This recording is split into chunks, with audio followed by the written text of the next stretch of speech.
از بین الگوهای خوشگلی که توی پک الگوهای آمادمون هست، من اومدم و چند تا طرح حاشیه رو انتخاب کردم و از بین اینا تصمیم گرفتم این کار رو لبه شالم اجرا بکنم.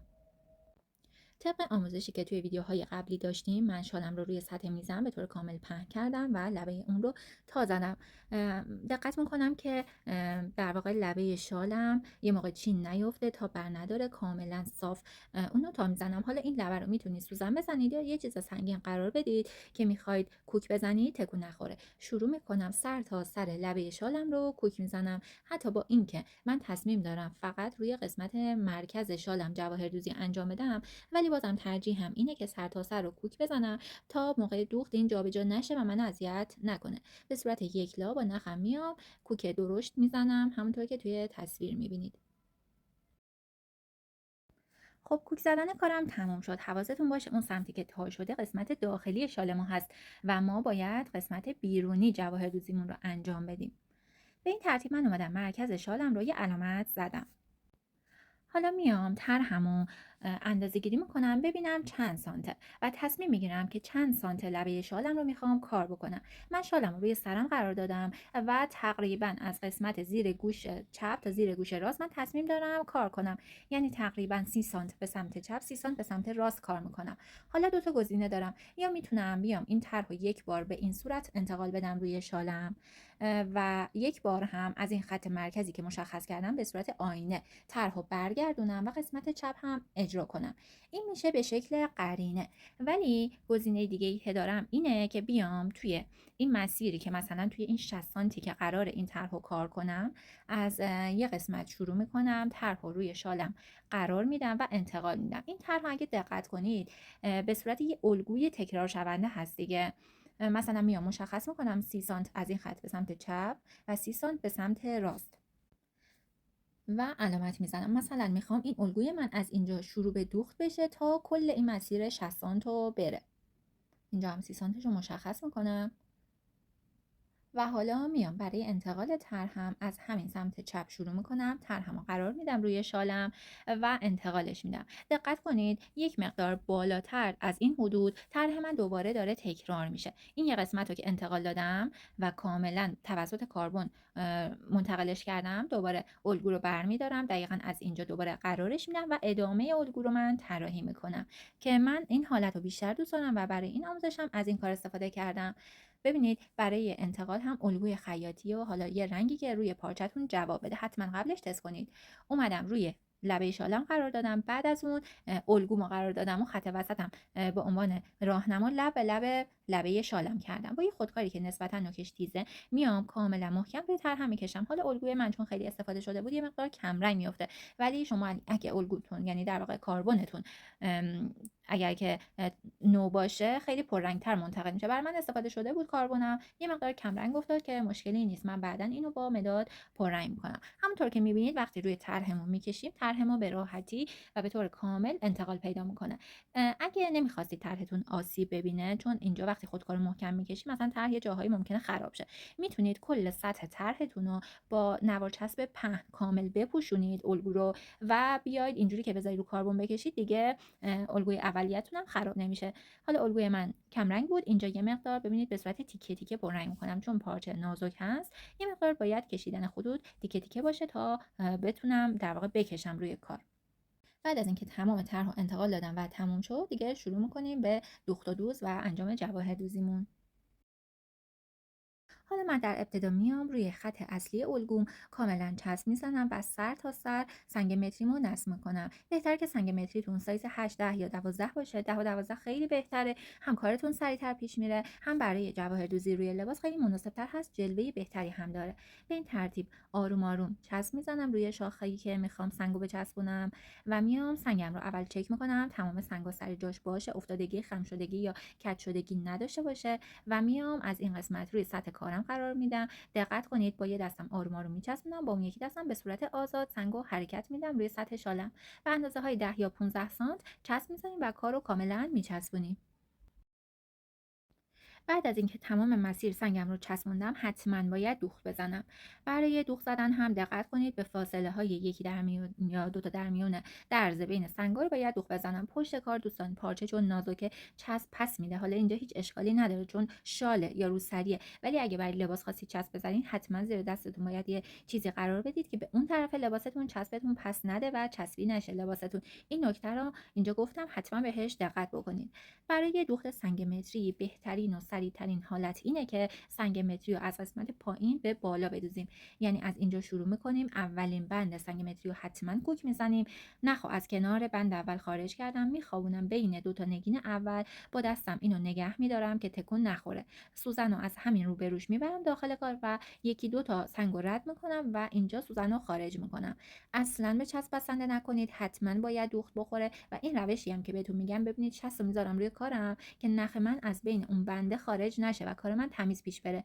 با این روش هم خیلی سریعتر میتونید بدوزید، هم خیلی تمیزتر. میبینید من با انگشت شستم نخمو کاملا بین بندهای سنگ متری کنترل میکنم. چون قبلا چسب خورده، شما میتونید دو تا در میون هم دوختتون رو بزنید و سر تا سر مسیر رو دوخت میزنیم و به اتمام میرسونیم.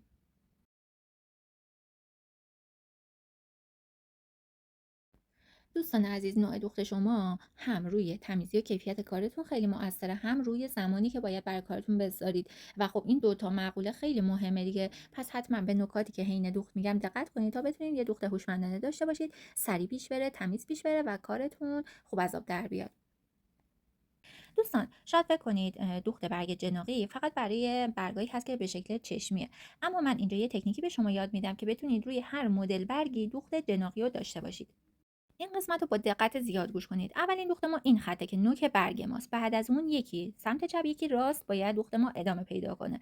کلا یکی چپ میدوزیم یکی راست میدوزیم. یه نکته خیلی مهم، دوخت بعدی که سمت چپ از اینجا شروع شده و اینجا تموم شده، یه فاصله 1 تا 2 میلیمتری با انتهای دوخت قبلی باید داشته باشه.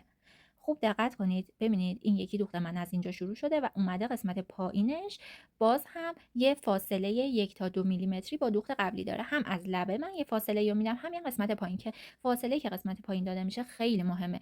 شما اگه این نکته رو رعایت نکنید و هر دوخت رو با دوخت قبلی 1 2 میل فاصله ندید و بیاید کنارش بدوزید، کل دوخت اون برگ جناقیتون به هم میریزه. حتی میتونید اینجوری یه خط مرکز برگتون بکشید تا بدونید دقیقاً به چه صورت باید دوخت ادامه بدید. هر دفعه دوخت ما روی این خط تموم میشه و حتما هم با انتهای دوخت بعدی یک فاصله رو باید داشته باشه. دوستان تمام نکته این که بتونید روی هر مدل برگی چه حالت دار چه چشمی دوخت جناقی خوب داشته باشید، همین فاصله که اینجا دارم بهش تاکید میکنم. و حتما هم دوختتون یکی چپ یکی راست یا یکی راست یکی چپ، حالا فرقی نمیکنه. منظورم اینه که کلا باید یکی این طرف باشه یکی اون طرف باشه. برای اینکه این شیب حفظ کنید این فاصله رو میدید موقع دوخت. حالا روی برگ چشمی هم به همین صورت این انتها رو ببینید، هر دوخت میاد زیر دوخت قبلی. به این ترتیب یه اریب خیلی خوشگل روی برگمون ایجاد میشه و یه دوخت جناقی فوق العاده خواهید داشت. این نکته هم حتما رعایت کنید که بتونید دوخت خوبی ارائه بدید.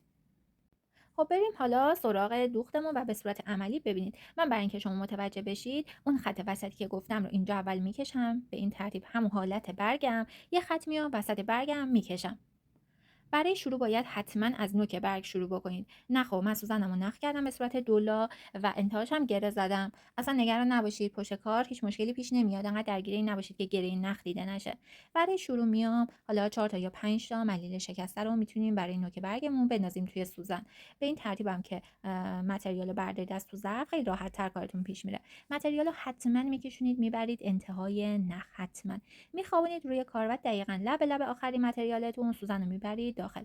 حالا یا سمت چپ یا سمت راست روی خط برگمون سوزن رو خارج میکنیم. زیاد نمیکشیم که چی نیفته و کیس نیفته روی کارمون.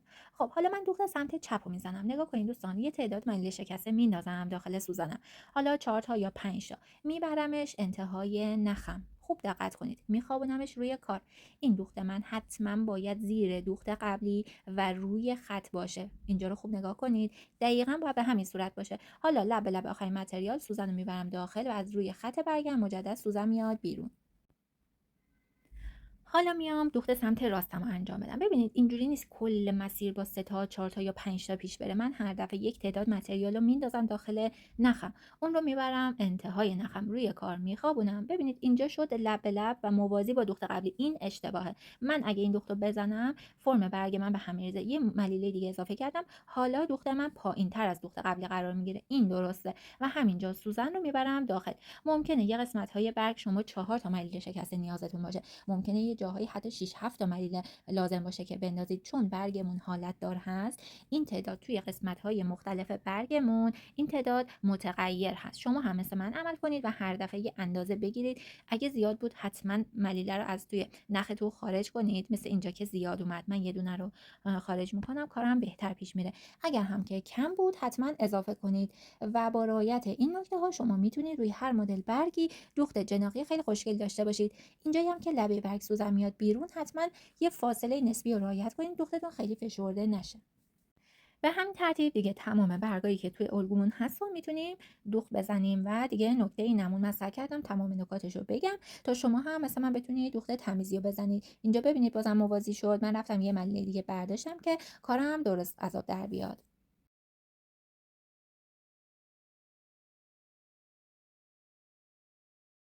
شما همین دوخت رو با منجاق هم میتونید انجام بدید. لزوما نباید با ملیله شکسته باشه. حتی میتونید سر برگا، یعنی اونجایی که سوزن از لبه برگ میاد بیرون، یه پولک هم قرار بدید، باز کارتون خوشگل‌تر هم میشه. نخ من اینجا کوتاه شده، باید بچینمه. شما هم نذارید زیاد نختون کوتاه بشه. پشت کار حتما 2 تا کوک بزنید تا وقتی میخواید گره بزنید دوختتون کشیده نشه. کار رو به این صورت روی سطح میز قرار میدیم. نخو به این صورت توی دستمون میگیریم، حلقه ایجاد میکنیم و به این ترتیب گره میزنیم. گره رو میندازیم انتهای نخو میکشیم. به حدود 10 تا 15 سانتی که رسید باید حتما نخو بچینید و نخ جدید رو جایگزین کنید. قسمت انتهایی برگم با توجه به فضایی که داریم چند تا دوخت میزنیم. مثلا من اینجا یه تعداد زیاد حدود 7 تا ملیله شکسته رو دوخت زدم. سمت چپ دیگه فضایی ندارم. برای اینکه اون حالت برگ من حفظ بشه یه چند تا دونه اینجا من دوباره میندازم تو نخم و آخرین دوختم رو میزنم و به اتمام میرسه این برگ من. در نهایت دوخت برگ من به این صورت در میاد. خب این دوخت هم خیلی سریع پیش رفت، هم به صورت جناقی دوخته شد، هم خیلی سبک هست و خیلی دوخت خوشگلی هم میشه. پشت کارم همونطور که گفتم هر بار حتما 2 تا کوک بزنید و بعد گره بزنید. موقع دوختم دقت کنید، کشیدگی نختون خیلی مهمه. هر جا احساس کردید که زیاد کشیده شده یه مقدار روی کار دست بکشید که شل بشه و کارتون کیس نیفته، چین نیفته. این نکته خیلی خیلی واقعا مهمه. سر تا سر مسیر تمام برگا به این شکل من دوختش رو انجام میدم. دوخت بعدیمون آموزش اسپیرال هست که اونم نکته‌های خودش رو داره. بریم سراغ دوخت قسمت‌های اسپیرال.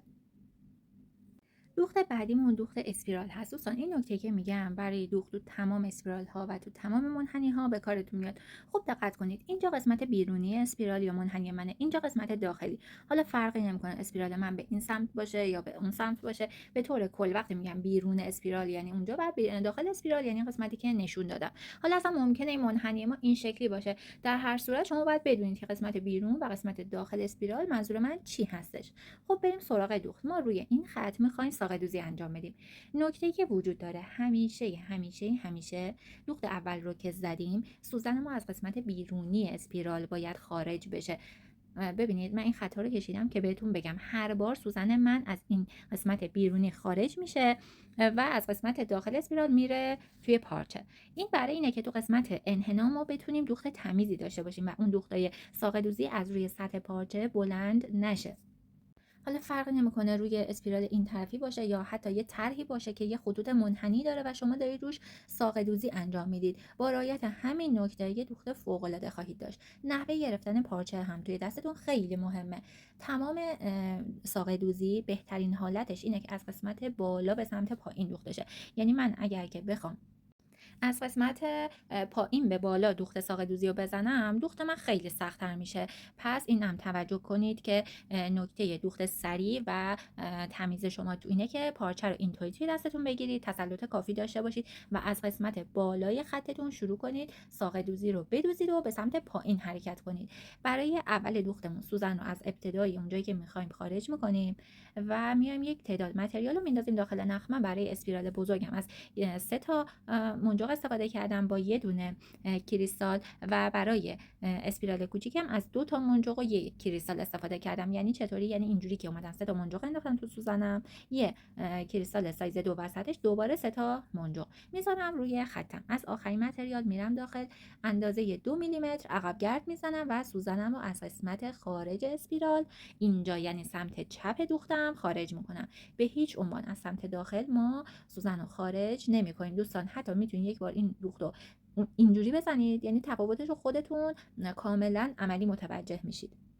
بعد که عقب گرد 2 میل زدم و سوزن رو خارج کردم، دوباره میام همین ترکیب متریال کل مسیر یکیه. 3 تا منجاق، 1 کریستال سایز 2 و دوباره 3 تا منجاق رو میندازم، میبرم انتهای نخم و با سوزن از آخرین متریال میبرم داخل. 2 میلیمتر عقب گرد میزنم از قسمت خارجی اسپیرال، سوزن رو خارج میکنم. یه مقدار که پیش بره شما دیگه چشمی متوجه میشید که از کجا باید سوزن بره داخل و لزوما هر دفعه نباید متریال رو ببرید داخل. ببین دوختتون اگر اینطور بشه اشتباه، متریال سمت راسته و سوزن من از قسمت چپ خارج میشه. خوبی منجاق و کریستال اینه که شما متریال رو انتهای نختون هم نبرید، موقع دوخت خودشون به خاطر اون گرد بودن سر میخورن میرن انتهای نخ، چیزی که ما توی ملیل شکسته نداریم. تو ملیل شکسته حتما باید دستی خودتون متریال رو به انتهای نخ برسونید. دیگه اینجا من چشمی میدونم که یه نیم سانت میام جلو، 2 میلی برمیگردم عقب و سوزن رو خارج میکنم. حالا تو قسمتی که خط صافه اصلا مهم نیست شما از کدوم طرف سوزن رو خارج کنید. این تأکیدی که دارم سوزن از قسمت خارج اسپیرال بیرون بیاد برای قسمت‌های منحنی و قسمت‌های اسپیرال کارمون هست که توی اونجاها شما وقتی بدوزید متوجه میشید که چقدر دوختتون بهتر میشه. اگه برعکس این بدوزید، هر یه دونه‌ای که میدوزید اولا اینکه اسپیرالتون کلا به هم میریزه، بعد هر یک دوختی که میزنید اصلا این روی هوا میایسته و دوختتون اشتباه میشه.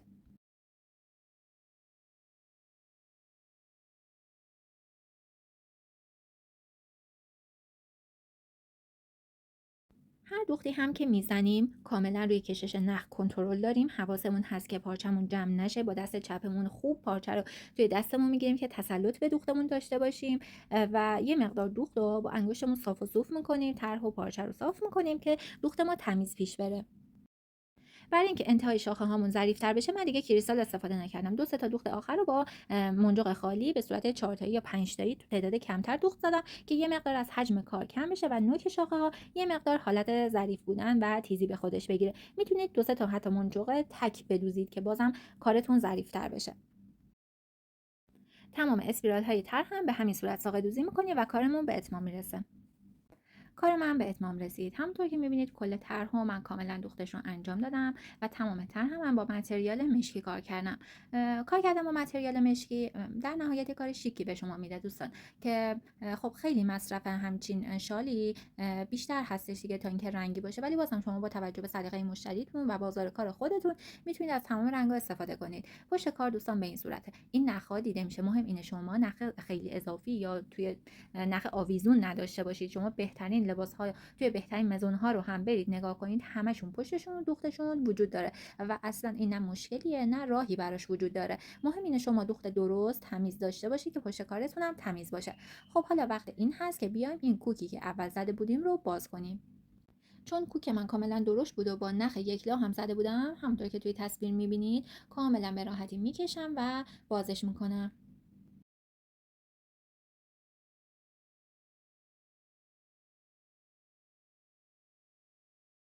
بعد از اینکه کوکتون رو باز کردید، اگر دوست داشتید روی قسمتی که جواهر دوزی کردید میتونید با اتو یه بخار بزنید، یه پارچه نازک بهتره که روش قرار بدید و یه بخار بزنید که احیانا چین و چروکی کیستی روی کارتون بود کاملا باز بشه و کارتون دیگه در نهایت خیلی تمیز و زیبا باشه.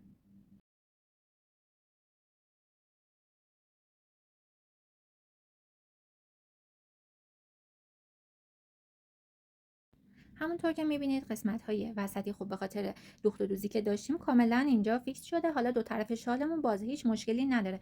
من این شال رو کاملا استفاده کردم به خاطر این تایی که زدیم خیلی هم سرخور خوشگلی داره و رو سرم واقعا خیلی عالی میسته، مخصوصا اینکه قسمت مرکزی شال کار شده و کاملا روی سر قرار میگیره.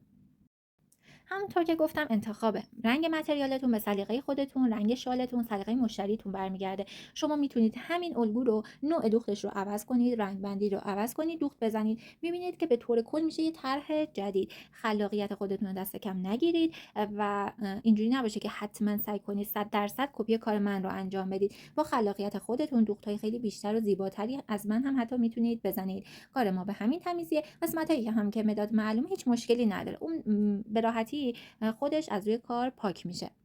امیدوارم این آموزش هم براتون مفید باشه و ازش استفاده کرده باشید و بتونید کارهای خیلی خوشگل و شیکی رو ارائه بدید.